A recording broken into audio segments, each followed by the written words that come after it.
Untuk anak-anakku semua, Simbah mau pesan kepada kalian semua. Dengar baik-baik, hayati, rasakan, ingat-ingat selalu, dan catat dengan baik. Yang tampak lemah, belum tentu tidak berdaya. Yang sederhana, bisa menyimpan kekuatan luar biasa. Kesaktian sejati lahir dari kebijaksanaan, keikhlasan, dan ketulusan. Kesaktian tertinggi bukanlah kemampuan mengalahkan orang lain, melainkan kemampuan mengalahkan diri sendiri. Orang sakti itu orang yang tidak dikuasai hawa nafsu. Orang sakti itu tidak terikat pada kekuasaan. Manusia bisa tinggi derajatnya karena rendah hati. Kesaktian yang sejati adalah kesaktian batin, yang lahir dari keselarasan antara manusia, alam, dan Tuhan.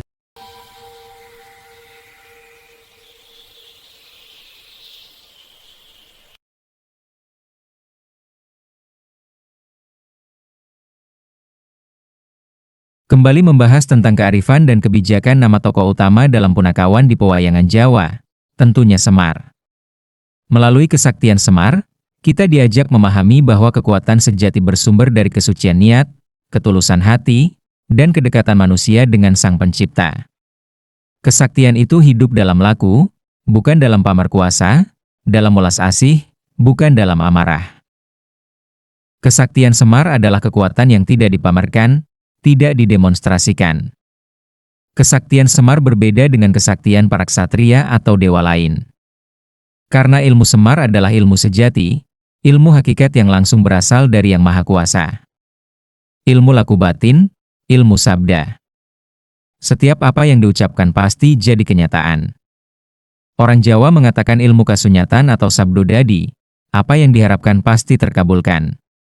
Jika tokoh lain menunjukkan kekuatannya lewat senjata, ilmu kanuragan, atau kesaktian fisik, kekebalan tubuh, tapi Semar memiliki kesaktian sejati, yaitu kesaktian spiritual. Semar memiliki kedekatan langsung dengan Tuhan.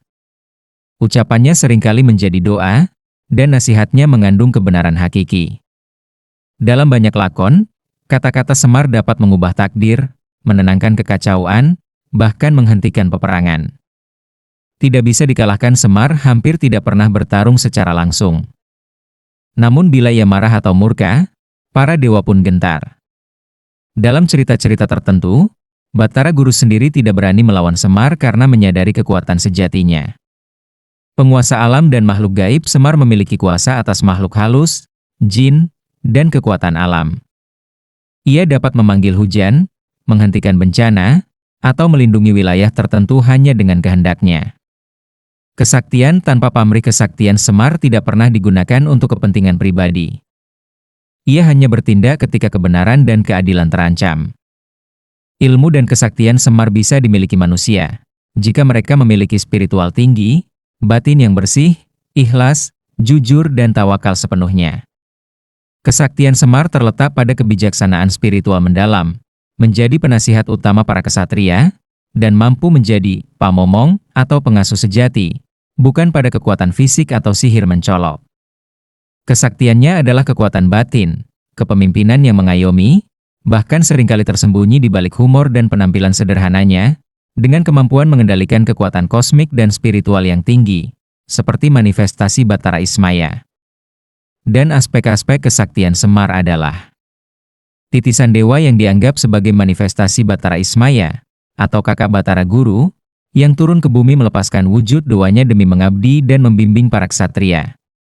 Memahami hal-hal kosmik dan hubungan timbal balik di alam semesta, memberikan nasihat yang benar-benar mendalam. Kekuatan spiritualnya memiliki otoritas spiritual yang sangat tinggi, menjadi simbol kesempurnaan dan penyatuan dengan Tuhan. Pamomong sejati. Ia ampuh mengayomi, menjaga keharmonisan, dan memanusiakan manusia, bahkan dengan cara yang sederhana dan humoris. Dan kekuatan tersembunyi Semar, meskipun terlihat lucu dan sederhana, ia memiliki kekuatan batin luar biasa. Bahkan senjatanya yang ampuh saat terdesak bisa jadi adalah kentutnya yang menggelegar. Adalah sebagai simbol kekuatan alami yang dahsyat. Simbol kearifan yang melalui humor dan kesederhanaan, Semar mengajarkan kekuatan sejati bukan pada penampilan, tetapi pada integritas, kesetiaan, dan kejujuran batin. Intinya, kesaktian Semar bukan tentang jurus-jurus fisik, melainkan kekuatan kebijaksanaan, spiritualitas, dan kepemimpinan batin yang membimbing dan menyempurnakan para pengikutnya, menjadikannya tokoh paling bijak dan sakti dalam pewayangan Jawa. Jadi kesaktian ilmu Semar merupakan gambaran puncak kebijaksanaan spiritual dalam falsafah Jawa, bukan sekadar kesaktian lahiriah, melainkan kesempurnaan batin yang menyatu dengan kehendak Gusti. Semar menyimpan ilmu sejati tertinggi yang melampaui para dewa dan ksatria. Karena ilmu Semar adalah ilmu sejati, ilmu batiniah, sehingga kesaktian Semar tidak pernah ditunjukkan lewat adu kekuatan. Ia tidak mengandalkan senjata, aji-aji, atau kesombongan. Justru kekuatannya muncul dari keikhlasan total, kejujuran batin, ketaatan mutlak pada kebenaran. Dalam falsafah Jawa, sing paling sakti iku sing ora rumangsa sakti. Yang artinya, yang paling sakti adalah yang tidak merasa sakti. Selain itu, ilmu sejati Semar berakar pada manunggal kawula Gusti, yaitu hilangnya ego pribadi, menyatunya kehendak manusia dengan kehendak Tuhan. Tindakan Semar selalu tepat karena bukan dorongan nafsu, melainkan sabda sejati. Inilah sebabnya Semar tidak bisa dikalahkan, tidak bisa dipermainkan dewa. Bahkan mampu menegur dan menghukum para dewa. Selain itu, kesaktian ilmu Semar adalah sabdo dadi.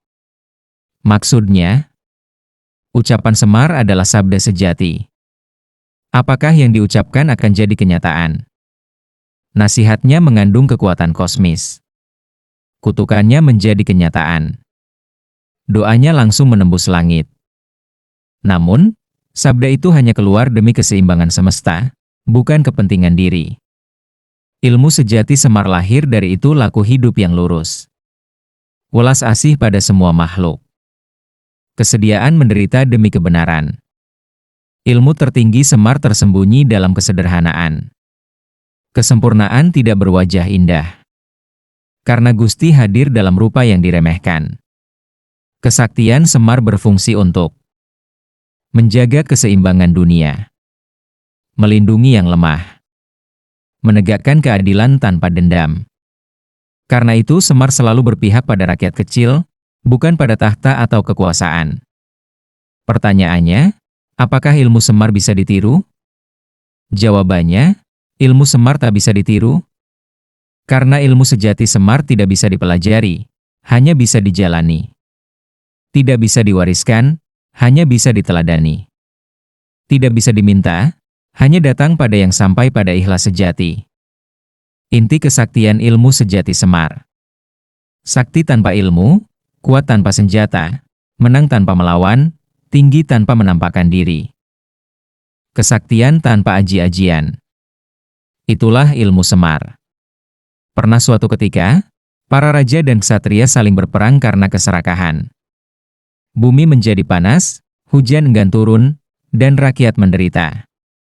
Semar hanya duduk bersila di tanah, menancapkan kukunya ke bumi, lalu berkata pelan, "Wahai jagat, menenglah."